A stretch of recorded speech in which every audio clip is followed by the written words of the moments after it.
எல்லாருக்கும் welcome back to the channel. நான் ஏன் இவ்வளோ சாந்தமா அமைதியா பேசுறேன்னா, இன்னைக்கு நம்ம பார்க்க போறது பூஜா ரூம் vlog. நான் என்னென்ன பவுடர் யூஸ் பண்றேன், பூஜா ஐட்டம்ஸ் எல்லாத்தையும் கழுவுறதுக்கு, எந்த நாள் கரெக்டான நாள் அதை வாஷ் பண்ண, எந்த டைம் கரெக்டான டைம்ங்கிறது எல்லா டீட்டெயில்ஸ் பத்தி இந்த வீடியோல சொல்றேன். மறக்காம ஃபுல்லா பாருங்க. அது இல்லாம நம்ம ஆல்ரெடி பூஜா சாமிக்கு இல்ல போட்டோஸ்க்கெல்லாம் போட்ட பூவெல்லாம் வாடினதுக்கு அப்புறம் அந்த பூவெல்லாம் எங்க போடணும், அந்த மாதிரி சின்ன சின்ன டீட்டெயில்ஸ் எல்லாமே இந்த வீடியோல வரும். மறக்காம ஃபுல்லா வீடியோ பாருங்க. சப்ஸ்கிரைப் பண்ண மறக்காதீங்க. Let's go to the video. சாமி கும்பிட்றதுக்கு ஃபர்ஸ்ட் நம்ம ஸ்லிப்பர் கழட்டிடலாம். ஏன்னா அதுதான் நம்ம சாமிக்கு கொடுக்குற ஃபர்ஸ்ட் ரெஸ்பெக்டாக இருக்கும். சாமி ரூம் இப்போ ஓப்பன் பண்ணிடலாம் கைஸ். எவ்வளோ மெஸ்ஸியாக இருக்குன்னு மட்டும் பாருங்கள். இத்தனைக்கும் வீக்லி ஒன்ஸ் நம்ம க்ளீன் பண்ணுறோம், இருந்தாலும் இவ்வளோ மெஸ்ஸியாக இருக்கு. சரிங்க, தெய்வ பக்தியோட சாமி கும்பிட்டு வேலையை ஆரம்பிச்சிட வேண்டியது தான். நான் ஒரு இடத்துல படிச்சிருக்கேங்க, நம்ம சாமி கும்பிடும் போதோ இல்லை கோயிலுக்கு போகும்போது இல்லை சர்ச் எந்த ரிலீஜனாக இருக்கட்டும், அங்கே நம்ம ஹோலி பிளேஸஸுக்கு போய் ப்ரே பண்ணும்போது நம்மளோட 5 சென்ஸுமே ஒர்க் ஆகும்னு சொல்லுவாங்க. டேஸ்ட், ஸ்மெல்லு, விஷன், ஹியரிங், டச்சுன்னு சொல்லிட்டு நீங்களே செக் பண்ணி பாருங்களேன். அந்த நெய் தீபத்தை ஏற்றும் போதோ இல்லை எண்ணெய் ஊற்றி அதை தீபத்தை ஏற்றும் போதோ அதுலேருந்து வரக்கூடிய ஸ்மெல் ஒன்று இருக்குதுங்களா. இன்னதுக்கப்புறம் டேஸ்ட், நம்ம அங்கே கொடுக்க பிரசாதத்தை சாப்பிட்றோமோ டேஸ்ட் அங்கேருந்து கிடைக்கிது. அந்த தெய்வத்தை நம்ம பார்க்கறதே ஒரு கண்குள்ளா காட்சியாக இருக்கும். அதில் விஷன் வந்துருமோ. அதுக்கப்புறம் மணி சவுண்டு, அங்கே பஜன் சவுண்ட்ஸு, ப்ரேயர் சவுண்டு, அது எல்லாமே ஹியரிங் சென்ஸில் வந்துருமா. அதுக்கப்புறம் எல்லாத்தையும் தொட்டு கும்பிடும்போது நமக்கு அந்த டச் சென்ஸும் வந்துடும். இந்த 5 சென்ஸுமே ஹோலி பிளேசஸ்க்கு போனால் மட்டும்தாங்க ஓவராலாக நமக்கு சேரும்னு சொல்கிறாங்க. அதுக்கப்புறம் பூஜை அறையில் ஒரு கிண்ணத்தில் ஃபுல்லாக தண்ணி வச்சுருப்போம். அந்த தண்ணி எவ்வளோ நிறைஞ்சிருக்கோ அந்த அளவுக்கு நம்ம வீட்டில் லக்ஷ்மி நிறைஞ்சிருக்கும்னு எங்கள் மாமனார் எப்போவுமே சொல்லுவாங்க. அந்த தண்ணி எடுத்துகிட்டு வெளியில் துளசி செடிக்கெல்லாம் ஊற்றிட்டேன். சம்டைம்ஸ் அது டீ கொடியும் போட்டு இல்லை நம்ம குடிக்கிற தண்ணியில் இல்லை ரைஸ் கொடியும் அதை மிக்ஸ் பண்ணி நம்ம சாப்பிட்டுக்குவோம். அதுக்கப்புறம் அங்கே போட்டிருந்த பூ எல்லாத்தையுமே அந்த பூச்செடி கீழே போட்டுக்கலாம். அது எல்லாமே பயோ வேஸ்ட் தான், ஏன்னா அது யாரும் மெதிச்சிடக்கூடாது இல்லையா. அதுக்கப்புறம் என் சிஸ்டம் பக்கத்தில் இருக்கிற நடராஜ சிலையை எடுத்துகிட்டு போயிட்டேன். இது எங்கள் அம்மா என்னோட பர்த்டேக்கு கிஃப்ட் பண்ணாங்க. எனக்கு ரொம்ப பிடிக்கும், எனக்கு ரொம்ப ப்ரெஷியஸாக நான் இதை ஹேண்டில் பண்ணுவேன்.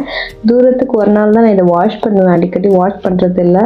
ஊட்டி தாண்டி நீங்கள் எந்த இடத்துக்கு போனாலுமே பியூர் வாட்டர் அங்கே கிடைக்காதுங்க. கோயம்புத்தூரில் கூட உப்பு தண்ணி தான், அதனால நான் பியூரிஃபைட் தண்ணியே எடுத்து இதெல்லாம் வாஷ் பண்ண ஆரம்பிச்சிருவேன். உங்களுக்கு எவ்வளோதான் விளக்கியும் கூட இந்த பூஜை சாமான் பளிச்சுனே ஆக மாட்டேங்குதுன்னா வேணால் இதை ட்ரை பண்ணி பாருங்கள். பியூரிஃபைட் தண்ணியில் அது எல்லாத்தையும் ஒரு வாட்டி வாஷ் பண்ணி பாருங்கள், கொஞ்சம் பளிச்சுன்னு தெரிய வாய்ப்பு இருக்குது. இங்கே பாருங்கள், பிஃபோர் பிக் உங்களுக்கு காமிக்கிறேன். ரொம்ப அழுக்காக இருக்குது, ஏன்னா அதில் நெய் தான் ஊற்றுவோம். இது க்ளீன் பண்ணுறதுக்கு நாங்கள் அந்த காலத்துலேருந்தே ஏவன் பவுடர் தாங்க யூஸ் பண்ணுறோம். இதை தாண்டி இன்னும் பியூட்டிஃபுல் ப்ராடக்ட்ஸ் எல்லாம் இருக்குது, இது ட்ரை பண்ணி பாருங்கன்னா எனக்கு கமெண்ட்ஸில் சொல்லுங்கள், நானும் வாங்கி ட்ரை பண்ணி பார்க்குறேன். இந்த பூஜை சாமான் எல்லாத்தையும் வாஷ் பண்ணுறதுக்கான பெஸ்ட் டே என்னன்னு கேட்டிங்கன்னா அது தேர்ஸ்டே தாங்க. அது நிறைய பேரும் நம்புகிறாங்க. நானுமே தேர்ஸ்டேஸ் தாங்க மெயினாக அதை ரிஸ்க் எடுத்து வாஷ் பண்ணுவேன். பொதுவாக சொல்லுவாங்க, நான் நைட்டில் தாங்க ஃப்ரீயாக இருப்பேன், நைட்டில் பூஜை சாமான் எல்லாம் கழுவட்டுமான்னு கேட்பாங்க. நான் மட்டும் சொல்கிறேன் கைஸ், நான் என்னடா இந்த ஜென்ரேஷனில் போய் இப்போ சூப்பர்ஸ்டிஷியாக பேசிகிட்டு இருக்காளே அப்படின்னு நீங்கள் நினைப்பீங்க. ஆனால் நான் என்ன பிலீவ் பண்ணி நான் என்ன பண்ணுறேனோ அதை தான் சொல்கிறேன். ஃபாலோ பண்ணுறதும் பண்ணாததும் உங்கள் இஷ்டம். எக்ஸாம்பிள் எடுத்துக்கோங்க கைஸ், நம்ம வீட்டில் இப்போ பெரியவங்க அம்மா அப்பா இல்லை நம்ம ரொம்ப மதிக்கக்கூடியவங்க நிம்மதியாக தூங்கிட்டு இருக்காங்க. அந்த நேரத்தில் போய் நான் வீடு கூட்டுறேன் வீடு துடைக்கிறேன்னு சொல்லி பண்ணுவோமா? இல்லை, ஏன்னா அந்த டைமில் அவங்க ஸ்லீப் டிஸ்டர்ப் ஆகும்னு சொல்லிட்டு அதை நம்ம செய்யாமல் அவாய்ட் பண்ணுறோம்.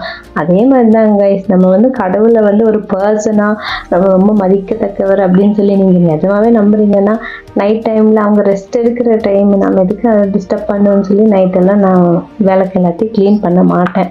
பட் இருந்தாலும் நான் அகெயின் அண்ட் அகெயின் சொல்கிறேன், இது டோட்டலி என்னோட இஷ்டம்தான். உங்களுக்கு இது விருப்பம் இருந்தால் பண்ணுங்க, இல்லைன்னா பண்ணாதீங்க. சாமி ரூமுக்கு எப்போவுமே நியூஸ் பேப்பர் போடுறத விட கேலண்டரை தான் போடணும்னு எங்கள் மாமனார் சொல்லிகிட்டே இருப்பார். அதோட ரீசன் கேட்கும்போது தான் அவர் சொன்னது நிஜமாவே மீனிங்ஃபுல்லாக தாங்க இருந்துச்சு. ஏன்னா நம்ம சாமி கும்பிட போகும்போது ஒருவேளை அங்கே நியூஸ் பேப்பர் ஷீட்டாக போட்டிருந்தீங்கன்னா சாமி கும்பிட்றதுக்கு பதிலாக இவனோட ஓடி போனா, இவனை கொன்னா, அது அங்கே அரசியலுக்கு வராங்க இது வராங்கன்ட்டு எக்கச்சக்க நம்ம மைண்டெல்லாம் அந்த நியூஸ் பேப்பர் படிக்கிறதுலேயே போயிடும். அதனால நான் மேக்ஸிமம் கேலண்டர்லேயே தாங்க ஷீட்ஸ் எல்லாத்தையும் போட்டு வச்சிருவேன். அதுக்கப்புறம் சாமி புக்ஸ் எல்லாம் அது இடத்துல அரேஞ்ச் பண்ணிட்டு க்ளீன் பண்ண ஸ்டார்ட் பண்ணிட்டேன்.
அப்புறம் என்னோட ஃபேவரட் நடராஜர் சிலையை எடுத்துகிட்டு போய் என் சிஸ்டம் பக்கத்துலேயே வச்சு அழகு பார்த்துக்கிட்டேன்.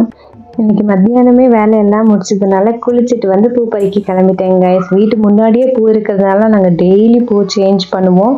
ரொம்ப பியூட்டிஃபுல்லாக இருக்கும். இந்த கலர்ஸ் பார்த்தாலே எனக்கு ஒரு என்ஜாய்மெண்ட் தாங்க.